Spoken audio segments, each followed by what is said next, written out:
Terima kasih saudara, Anda masih bersama kami di Kompas Petang. Kejaksaan Agung menyita aset Riza Khalid terkait kasus dugaan pencucian uang dan korupsi tata kelola minyak mentah. Aset yang disita tim penyidik Satgasus Penanganan dan Penyelesaian Perkara Tindak Pidana Korupsi Jampitsus, yakni 1 bidang tanah serta bangunan berupa rumah di Kebayoran Baru, Jakarta Selatan. Tanah dan rumah yang disita memiliki sertifikat hak milik atas nama anak Riza Khalid, yakni Kanesa Ilona Riza. Sitaan aset ini menjadi barang bukti tindak pidana pencucian uang dalam perkara korupsi tata kelola minyak mentah.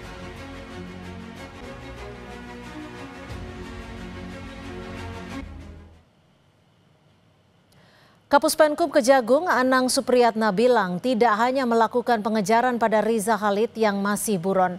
Penyidik juga melakukan sejumlah penyitaan aset Riza Khalid untuk memulihkan kerugian negara di kasus dugaan korupsi tata kelola minyak mentah.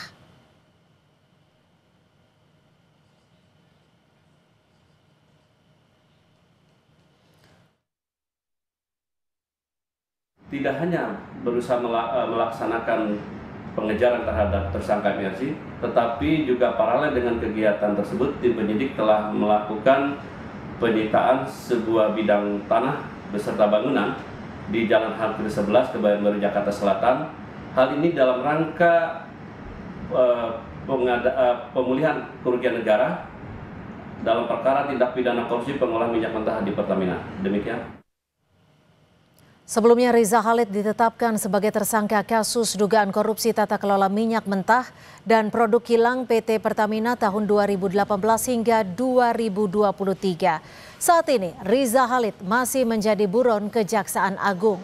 Penerbitan Red Notice terhadap Riza Khalid sudah diajukan ke kantor pusat Interpol di Lyon, Prancis. Selain memburu Riza Khalid, Kejagung juga terus menelusuri aset Riza Khalid. Sebelumnya, Kejaksaan Agung juga menyita rumah mewah seluas 6.500 meter di Bogor dan beberapa mobil mewah milik Riza Khalid.